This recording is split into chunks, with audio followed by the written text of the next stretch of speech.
Bismillahirrahmanirrahim. Assalamualaikum warahmatullahi wabarakatuh. Alhamdulillahirabbil alamin wa bihi nasta'in ala umuri dunya waddin. Wassalatu wassalamu ala asyrofil anbiya'i wal mursalin sayyidina Muhammadin wa ala alihi wa sahbihi ajmain. Amma ba'd. Puji syukur kita panjatkan kepada Tuhan Yang Maha Esa karena atas rahmatnya saya dapat menyampaikan presentasi tugas media pembelajaran.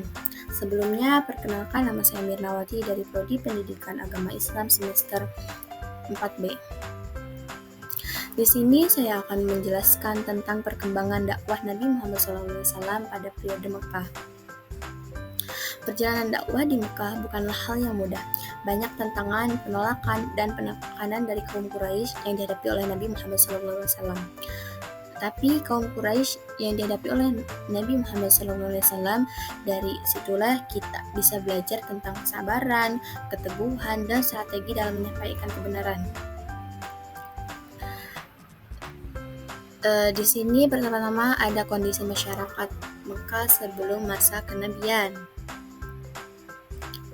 Pada zaman pra-kenabian atau masa kenabian, masyarakat Arab khususnya di Jazirah Arab hidup dan kondisi yang disebut dengan jahiliyah, yaitu masa kebodohan, di mana ada beberapa kondisi, di antaranya yang pertama menyembah berhala atau benda mati atau makhluk selain Allah seperti patung, batu, atau pohon, serta meminta pertolongan padanya. Contohnya, kaum Quraisy menyembah berhala seperti Hubal, Lata, Uzza, dan Manat yang diletakkan di sekitar Ka'bah. Mereka menyembelih hewan untuk berhala dan meminta perlindungan kepada mereka sebelum berpergian. Yang kedua ada skeptis. Skeptis yaitu tidak percaya atau meragukan adanya Tuhan, kenabian, atau kehidupan setelah mati. Contohnya, beberapa tokoh Quraisy seperti Umayyah bin Khalaf mengolok-olok konsep dari kebangkitan yang dibawa Nabi Muhammad SAW. Umayyah bin Khalaf mengatakan, apakah setelah kami menjadi tulang dan debu, kami akan dibangkitkan kembali?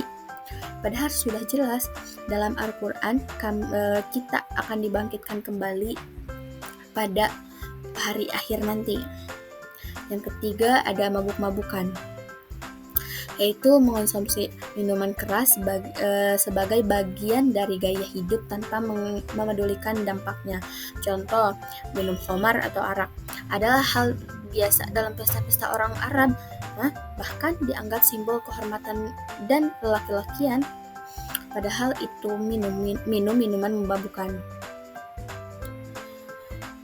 Penyair terkenal seperti Amru al-Qais sering memuja khamr dalam syairannya. Yang keempat adalah membuang bayi.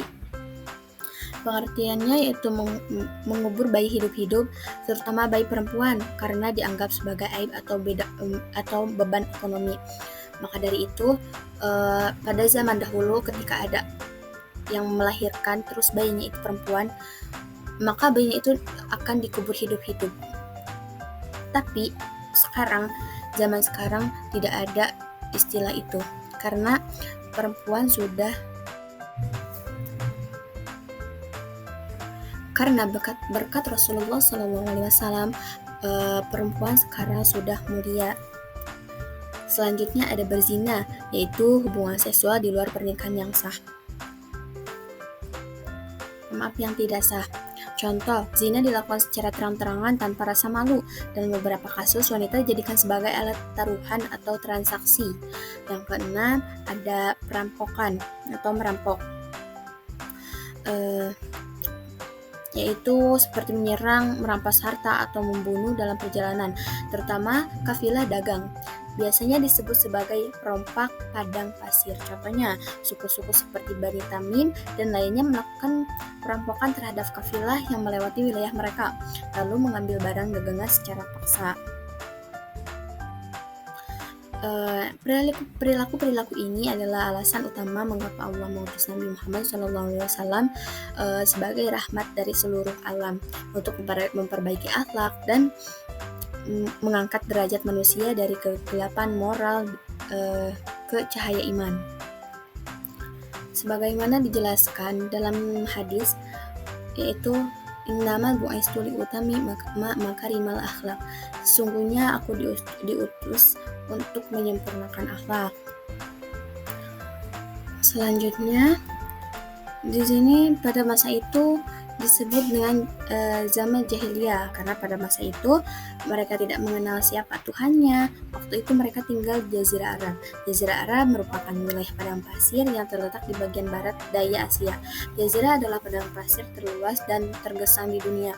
Luas wilayahnya 120.000 mil persegi. Jazirah Arab ketika benua Australia dan Amerika belum Jazirah Arab merupakan wilayah strategis dalam peta dunia zaman kuno ketika benua Australia dan Amerika belum dikenal orang karena letaknya berada pada posisi pertemuan tiga benua yaitu Asia, Eropa, dan Afrika. Wilayah sebagian utara Arab berbatasan dengan lembah gurun Syria, sebelum timur berbatasan dengan daratan tinggi Persia, sedangkan sebelah barat berbatasan dengan Laut Merah. Kepulauan Arabia atau Jazirah Arabia adalah sebutan untuk Arab karena wilayahnya dikelilingi laut dan ketiga sisinya. Selanjutnya ada sejarah dakwah Rasulullah SAW pada periode Islam Mekah. Memasuki 14 tahun usia pernikahan Nabi Muhammad SAW dengan Siti Khadijah, Nabi Muhammad SAW sering melakukan ibadah diiringi dengan memohon petunjuk kepada Allah Subhanahu wa taala, berkhalwat di Gua Hira, yaitu gua yang berada di Bukit Nur atau Jabal Nur yang terletak di dekat Makkah. Berkhalwat ini dilakukan Nabi Muhammad SAW dengan khusyuk, kadang sampai beberapa hari beliau baru pulang jika bekal sudah habis. Di sanalah beliau menghabiskan waktu selama berhari-hari dan bermalam-malam. Ketika Rasulullah SAW sedang di Gua Hira, Rasulullah didatangi oleh malaikat Jibril untuk menyampaikan wahyu pertama, yaitu Quran Surah Al-Alaq ayat 1-5 yang berbunyi, Bismillahirrahmanirrahim, Iqra bismi rabbikal ladzi khalaqal insana min 'alaq, Iqra wa rabbukal akram, alladzi 'allama bil qalam, 'allamal insana ma lam ya'lam. Di sanalah Nabi mendapatkan wahyu pertama. Selanjutnya, setelah mendapatkan wahyu pertama, Rasulullah berdakwah secara sembunyi-sembunyi kurang lebih selama 3 tahun. Tetapi Rasulullah SAW berdakwah hanya kepada keluarganya, diantaranya istrinya, keponakannya, pamannya, dan sahabatnya.